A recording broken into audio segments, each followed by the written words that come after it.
Hi folks, how you doing? Russell, True Results 303.com. Check out the website, link in the description box. Mind, body, spirit, fitness. Putting the healing back in health. Check us out on social media. True Results 303, Facebook, Twitter, Google+. Got the podcast out there right now, hosting off of SoundCloud. Should be on all podcast players. Check that out. Coming at you today with a video on proper squat form, the perfect squat. We need to understand this. I've done this in multiple videos, kind of breaking down each little section individually. So this one's going to be a little bit longer, but we're going to go through the entire thing. Okay? So first, we're going to start at the feet. Everything starts at the feet, right? That's what grounds us to the ground.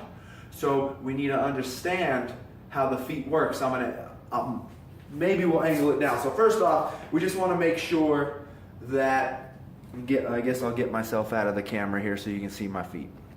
All right. So first, we want to make sure that our feet are lined up correctly here. We don't want to be off center. A lot of people will stand just a tad off center, and once you start standing off center, now that's going to create issues.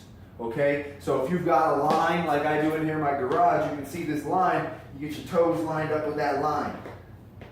And now you know, as long as you're not on a crooked line, you know you're straight. Okay, so that's number one. Number one, we want to make sure our toes are lined up, and we don't want to, because once they shift, now the hips shift. And now each glute, each leg is going to be working differently. Okay, so next we got to start with the movement of going down. Well, we still need to start at the feet. So we want to make sure that everything is engaged, right? We don't want any loose leg muscles. So when we're here, we want to make sure we're lined up. All right, we're lined up here. Now we want to pretend like we're screwing our feet out, right? This is going to activate more muscles. If we're just standing there, we're not going to get as much activation. So you can see my knees here. When I do this, once I spin out, it locks those knees in. So for those of you who have that issue of those knees collapsing in when you're squatting, that can create an issue. So once you start to rotate those feet out, you can see it pushes those knees out, and now it's stabilizing that knee. If we're not having that screwing motion into the ground, we can fall in, and that can create issue. All right. Next, we're going to go with the descent.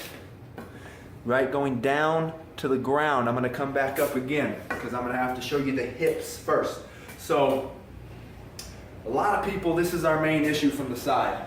When you tell someone to squat, they just go down, right? See that? Squat. Oh, okay, there we go. I'm squatting, right? That's not the first movement. We don't want to engage down. That's what we think of when we squat. Oh, just go down. We don't. We want to initiate the movement back. Hips back like you're sitting in a chair, right? And why is that? Why do we want to do that? All right, I know you've heard the term, you don't want that knee to travel over the toe. Sometimes that's going to be impossible, right? But let's watch from here now. So we're here. When I go straight down, look how far that knee is out, right? But if I'm here and now I'm going back and sitting, we bring that knee in. Now we're only that inch, right? So we want to make sure we're sitting back and then coming down. Of course, like I said, that knee is still out there a tad, but it's bringing it back. We're bringing it back.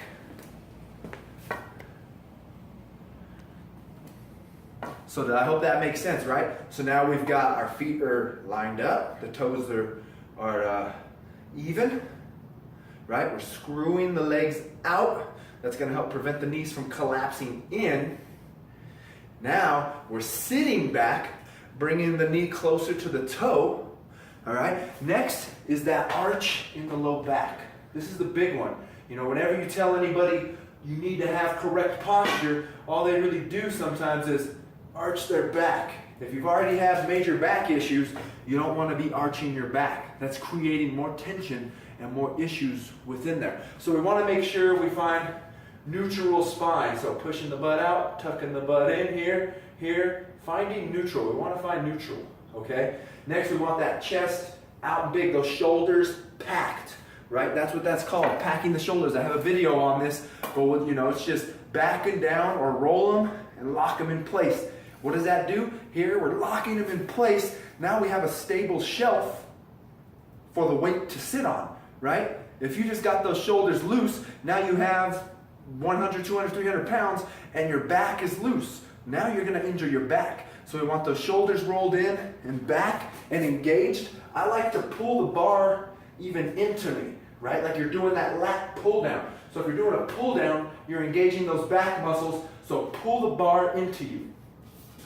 But back, sorry, I got off the subject there. So low back.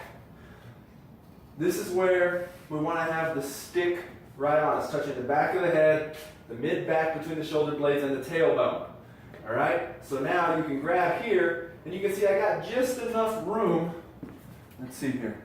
Just enough room to get my fingers in. There's not much, right? So we can overarch. Once we overarch or bring the head in, you can see how the stick comes off in between my shoulders. See that? So we get that head long, neutral spine, everything's touching, mid-back, tailbone, back of my head, right? So now, that's what we need. Then we need to engage the abdominals. That's going to be protecting that lower back as well. You've got to create tension throughout the entire body to make sure we don't have any loose spots. If we have a loose spot, that's where injury is going to happen. And we don't want injury. We want to stay safe in the gym. Okay? So here we go. We're going to put it all into play. And let's see how it goes. So I'm going to talk. So we want to make sure, next is going to be where you rest the bar on your back. Some people like to go high, right? Close up here. Or some people want to go lower. You can go lower. You can go higher. Some people go high and it hurts their shoulders. Some people will go lower. So you can go high rack, low rack. High rack, low rack. And of course that's going to kind of fluctuate how your upper body is, but we want to try to be as upright as possible. When we hit the bottom of that squat, right? They say our shin should be parallel to our upper body, so we should be sitting like this at the bottom of our squat. Upright is okay. If you're more upright, that's better. But the further you start to lean forward compared to your shins, now you're creating more tension on the front of your body. You're collapsing forward, putting a lot of tension on the front. And that's bad when you got all the weight on your back, right? That's why some will say you want a front squat, because front squat's going to keep you upright, and if you come forward, you're just going to drop the weight. So it forces you to stay upright when you are in a front squat. So, I think I hit it all there. So remember, feet, we want them lined up. So I'll make sure our toes are in line. If you're on the squat press, this is another great tool. They have those little strips of kind of sandpaper, right? That you can use those strips as your navigation tool for your line. So, toes straight. Toes lined up. Toes lined up, rotating the feet out. That's going to prevent the knees from collapsing. When we rotate the feet out, we're spinning the feet out. Core is engaged. Shoulder blades are packed, down and back. Initiate with the hips back. Come down, core is engaged, head's long. Head is long. We're not looking forward. The reason why we don't look forward, right? That's not neutral. That's not neutral. We want to be looking down out in front of us where the angle of our body. Like I tell people, we're here, we're looking in the mirror. What happens when you stand up? Let's see if I can stay in the picture. Here's what happens when you stand up. I don't walk around like this, so I don't want to train like this, okay? Head long, almost like you're holding that tennis ball in there. So, toes lined up, feet screwed out, back in line, shoulders packed, head long, pushing the hips back, coming down, core engaged, boom, back up at the top, squeeze those butt cheeks. No butt cheek amnesia. We gotta come up, boom, extend those hips, squeeze those butt cheeks. We don't want weak, we want tight. Okay, so there you go.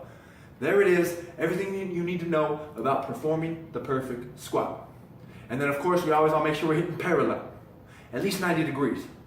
I injured my knee. I'm not a fan of that ass to the grass. I hurt my knee at work. I tore my meniscus going ass to the grass on a body weight squat. And it could be then possibly because I don't train that way. So if you're not used to going that low, when you actually do, you could injure yourself. So once again, it's at least 90 degrees. Weight in the heels. I didn't say that one either, sorry. Weight in the heels. And see great improvements. Tense everything up, core, everything engaged. You'll see great results. So once again, I hope that helped. Share this information on your social media. Don't forget to visit us and like our pages, True Results 03 No E, Facebook, Twitter, Google+, podcast. Subscribe to this channel, share and like these videos.